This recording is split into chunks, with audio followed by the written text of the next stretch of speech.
everyone, welcome back to another video. It is me, the Review Master 19 here, and today we're going to be talking about something historical. Today marks the 83rd anniversary of the attack of Pearl Harbor, December 7th.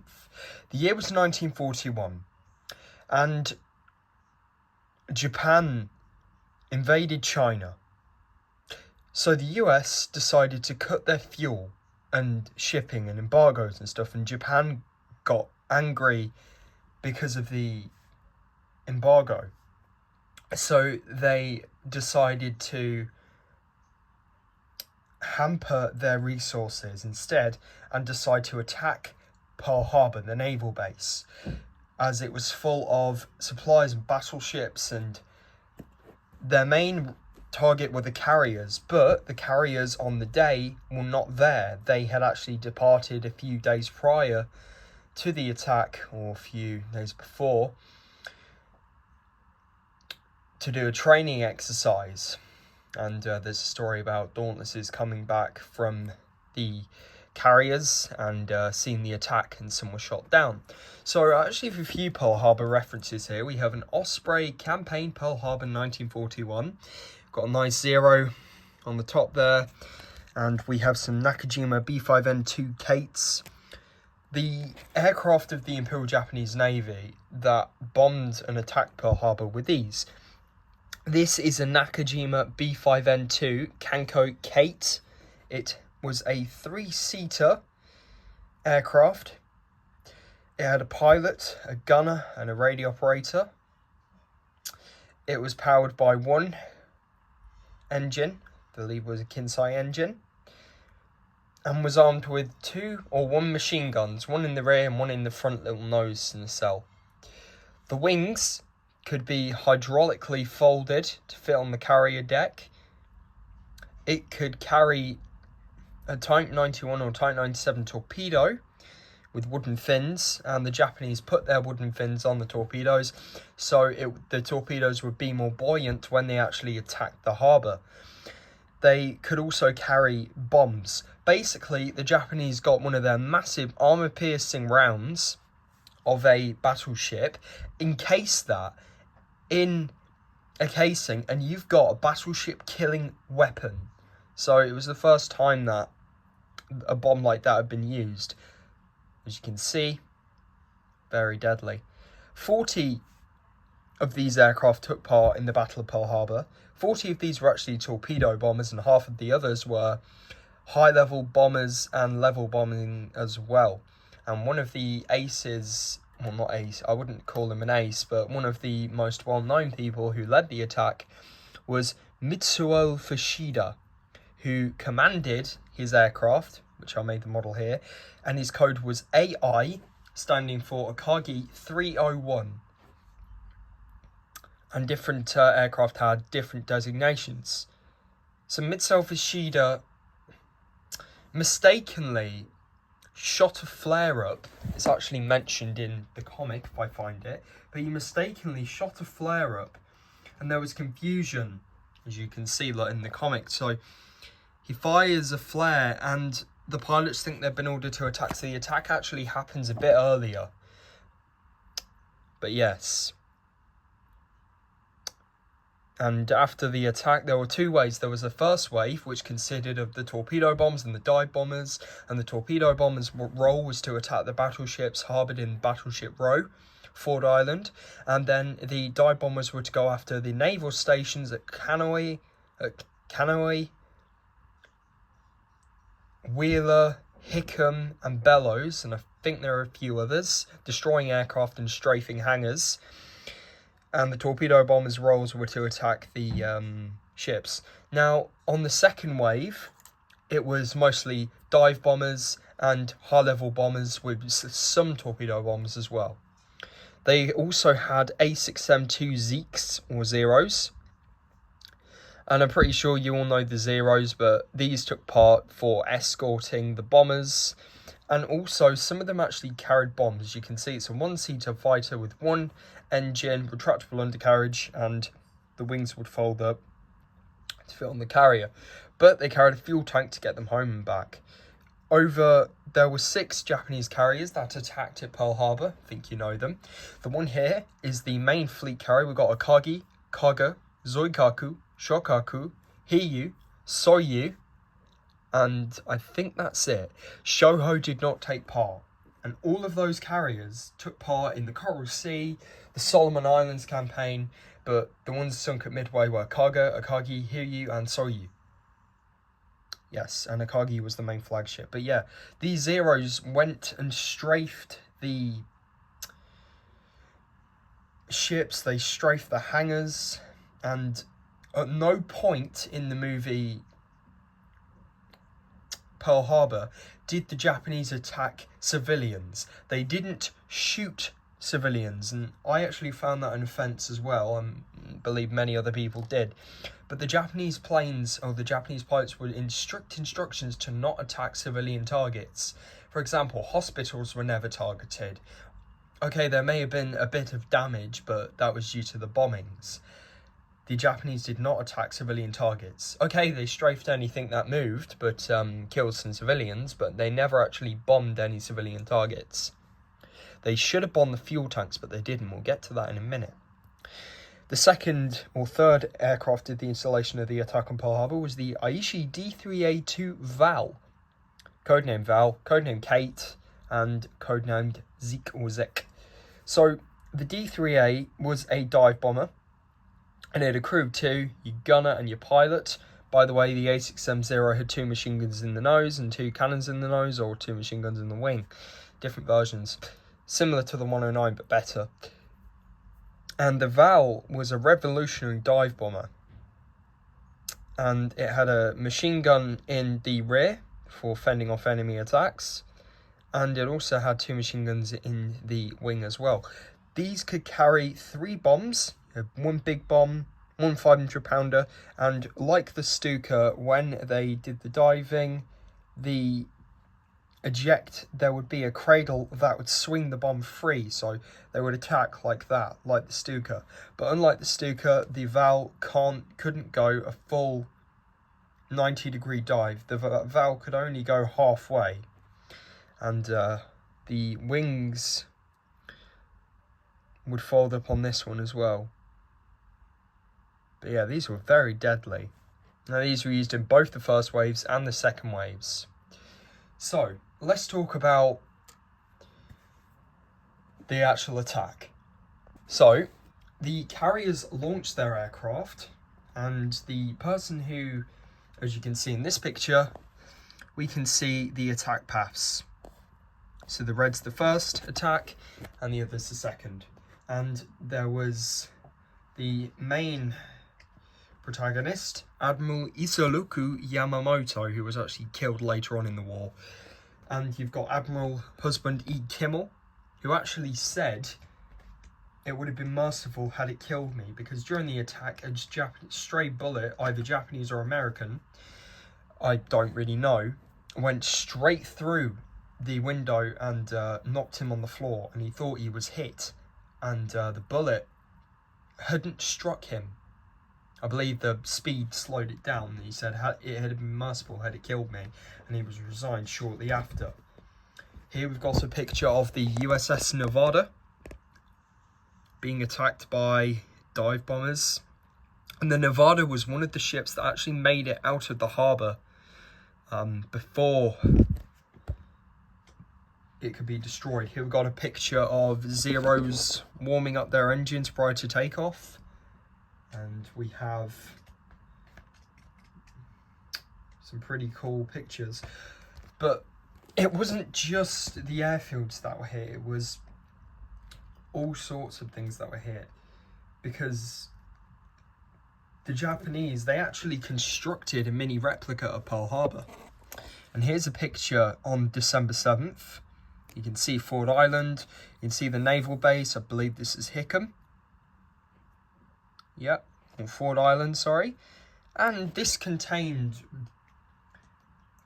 bombers, and during the attack, in the early hours of the morning at 7:30, the Private Lockhart and someone else who I forget the name of, were stationed up on Panama Canal. I think it was, I'm maybe getting confused, but they were stationed upon one of the radar installation things, and they got a large blip, and it was Lockard and someone else.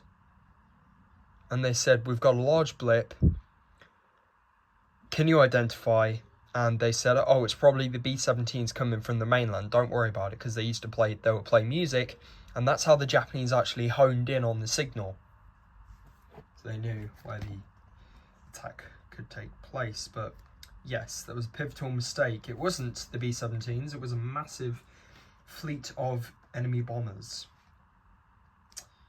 So, as you can see, we have the plans here. So you've got the Hickam, you've got Ford Island with all the other battleships, and there were just sitting Dutch. As you can see, these are the aircraft. So you've got the B5N2, Kate, the D3A, Val, and the Zero, and this is what a pilot would have worn. And the first wave, we can see a picture of Mitsuo Fuchida taking off in his Kate, and the pilots being very vigorous. And there were minesweepers as well, because there were 7 or 5 submarines, and each of them had two-man midget submarines, which was supposed to attack the other ships during the attack. There was supposed to be a third wave. Here we've got a picture of a B5N2 taking off. Orly Pass. And the first and second waves. Yep. And as you can see, we can see some more pictures. And lots of anti-aircraft fire. It was the second wave that the Americans were like, they would say, one of them would say like, God praise the Lord, but pass the ammunition. And anti-aircraft fire was just very vigorous back then. I mean, after the attack wave, once the Americans finally knew what was happening and said, air raid Pearl Harbor, this is no drill, not a drill, and that was sent to Washington Vice Secretary or the Washington State or something like that. Yes, they knew it wasn't a drill. And when they saw the meatballs or the actual Hinata Suns, which are the red dots on the Japanese planes. But yes, and the Dauntlesses, which came back from Enterprise, all of them were shot down by Zeros. And there was attacks on Hickam Field and Wheeler. And yes, the second wave was very deadly. They destroyed PBYs, they went after Iwa, Wheeler and Bellows, and they destroyed a lot of targets. Here's a very courageous person.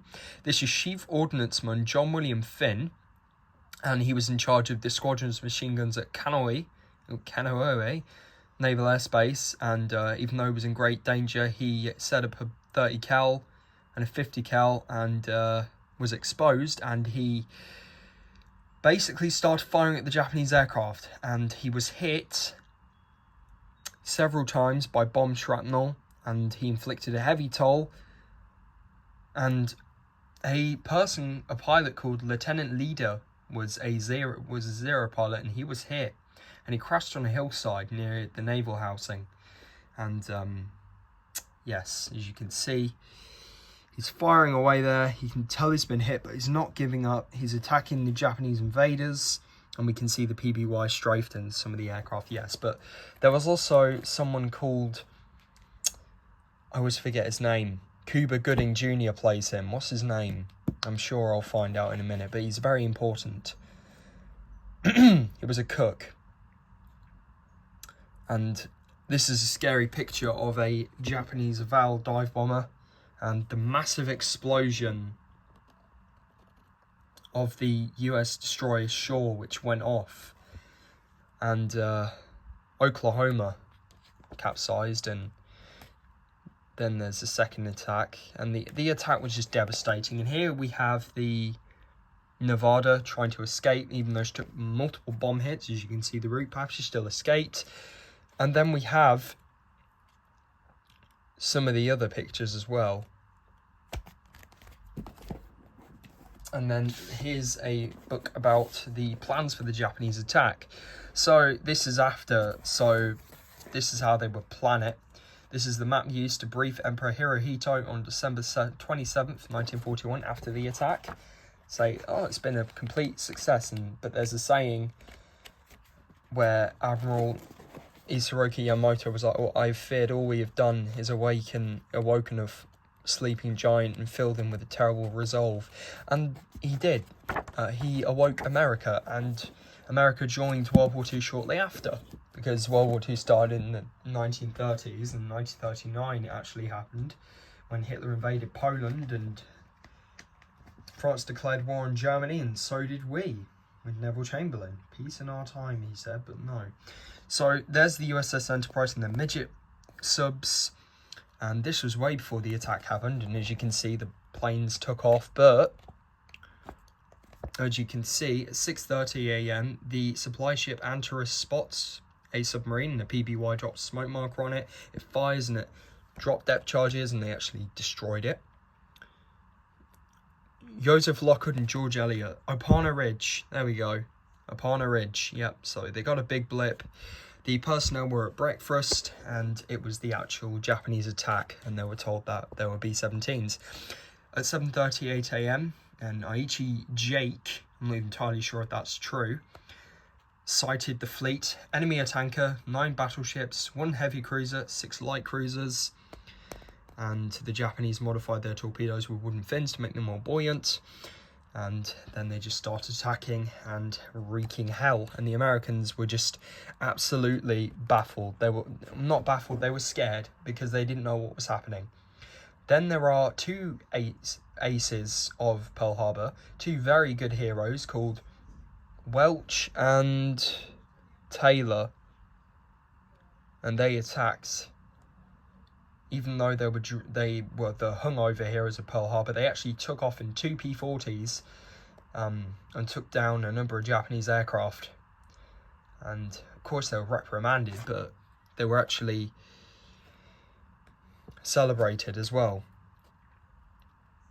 And as you can see, the Zeros actually managed to intercept the B-17s coming from, and unfortunately there was so much anti-aircraft fire, the Americans couldn't tell who was friendly and who was foe, so they shot down a lot of their own pilots as well, like B-17s, and the torpedo bombers just absolutely wreaked hell.